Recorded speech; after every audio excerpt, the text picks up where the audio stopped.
নমস্কার প্রিয় দর্শক বন্ধু, আমি আচার্য শ্রী সুদীপ ভট্টাচার্য এবং আপনারা দেখছেন আমার ইউটিউব চ্যানেল জ্যোতিষ কথা। আজকে আমরা এই ভিডিওতে যেটা আলোচনা করতে চলেছি সেটা জীবনের অত্যন্ত গুরুত্বপূর্ণ একটি বিষয়।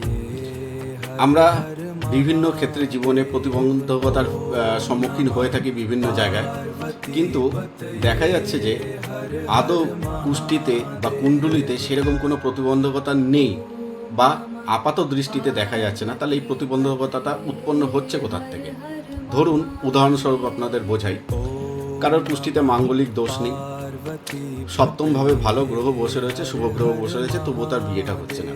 সেখানে কোনো শনির দোষ নেই, শনির দৃষ্টি নেই, কিচ্ছু নেই। এরকম নানা রকম একটা এক্সাম্পল আপনারা নিয়ে নিতে পারেন। তাহলে বিয়ের প্রতিবন্ধকতা আসছে কোথায়? এরকম কারোর সন্তান প্রাপ্তির ক্ষেত্রে প্রতিবন্ধকতা, কারোর চাকরি প্রাপ্তির ক্ষেত্রে প্রতিবন্ধকতা, এবং চাকরি বাকরি পাওয়ার পর জীবনে উন্নতিতে বা চাকরির প্রমোশনে প্রতিবন্ধকতা চলে আসছে, ব্যবসার ক্ষেত্রে প্রতিবন্ধকতা আসছে। তাহলে এই প্রতিবন্ধকতা কে উৎপন্ন করছে? এমন কোন গ্রহ রয়েছে? এটাই আজকে জানব। প্রথমত হলো, জ্যোতিষশাস্ত্রে একটি গুরুত্বপূর্ণ গ্রহের উল্লেখ করা হয়েছে যাকে আমরা বাধক গ্রহ বলি। এই বাধক গ্রহ নির্ভর করে হচ্ছে লগ্ন সাপেক্ষে, কার কোন লগ্ন কীরকম। এই লগ্নকে যদি আমরা 4টে ক্যাটাগরিতে ভাগ করে নিই, তাহলে প্রত্যেকটা ক্যাটাগরির বাধক গ্রহকে সেটা আমরা আইডেন্টিফাই সহজেই করতে পারবো। যেমন চর রাশির ক্ষেত্রে, অর্থাৎ মেষ, কর্কট, তুলা এবং মকর রাশি, এদের হচ্ছে একাদশ স্থানের অধিপতি গ্রহ বা একাদশ প্রতি গ্রহ, এরা হচ্ছে বাধক গ্রহ।